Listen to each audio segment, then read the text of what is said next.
एक gentle breeze whispered through the jungle that morning. शांत सा नदी का पानी चमक रहा था, जैसे किसी ने उसमें छोटी सी दुनिया छुपा दी है। एक छोटी सी आंट चींटी थककर पानी के किनारे रुक गई। उसके पैरों के नीचे मिट्टी गीली थी और हर कदम पर उसका बस एक ही ख्वाब था, जिंदा रहना। लेकिन उस दिन कुछ अलग था। एक हल्की सी लहर उसके पास आई और चींटी पानी में गिर गई। बेचारी हाथ पैर मार रही थी, पानी उसके ऊपर चढ़ रहा था। उसके छोटे दिल में एक ही सवाल घूम रहा था, क्या आज सब खत्म हो गया? तभी ऊपर से एक हल्की सी छांव उस पर पड़ी। एक सफेद कबूतर पेड़ की ऊंची डाल पर बैठा सब देख रहा था। उसने अपनी चोंच से एक पत्ता तोड़ा और छोटी सी छंटी के पास गिरा। पत्ता जैसे एक नई जिंदगी बन गई। चींटी ने उस पर चढ़कर अपनी सांस संभाली। कबूतर मुस्कुराया और जंगल ने जैसे एक नया सांस लिया।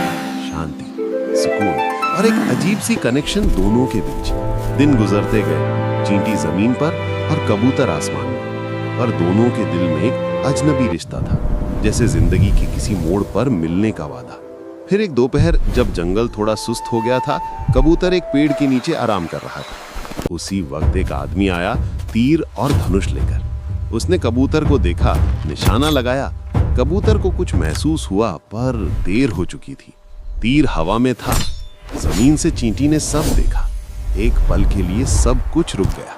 उसके छोटे पैर धड़क उठे। उसने देखा आदमी के पैर जमीन पर थे, बिल्कुल उसके पास। बिना सोचे, बिना डरे उसने आदमी के पैर को जोर से काटा। आह! आदमी चिल्ला उठा। तीर का रुख बदल गया, पेड़ से टकराकर जमीन पर गिरा। कबूतर उड़ गया, खुला आसमान उसका था। आदमी चला गया, पर पेड़ के नीचे सिर्फ हवा की हल्की खुशबू रह गई। कबूतर ने नीचे झांका, छोटी सी चींटी मुस्कुरा रही थी। उस पल कुछ कहने की जरूरत नहीं, एक आंखों का इशारा ही काफी था। कुछ दिन बाद बारिश फिर से शुरू हो गई। नदी का पानी दोबारा बढ़ रहा था। चींटी ने आसमान की तरफ देखा, जहां कबूतर बादलों के बीच खो गया था। उसके दिल में एक आवाज गूंज रही थी, कभी कभी सबसे छोटी मदद सबसे बड़ी होती है। नदी के किनारे वही हवा, वही मिट्टी, पर इस बार चींटी अकेली नहीं थी। उसके दिल में एक कहानी थी, एक कबूतर और एक पत्ते की। और शायद यही था असली मॉरल। मदद कभी बड़ी या छोटी नहीं होती, दिल बड़ा होना चाहिए। कैंप पे चमकता सूरज, पत्ता पानी पे तैर रहा है, जैसे कहानी फिर से शुरू होने वाली हो।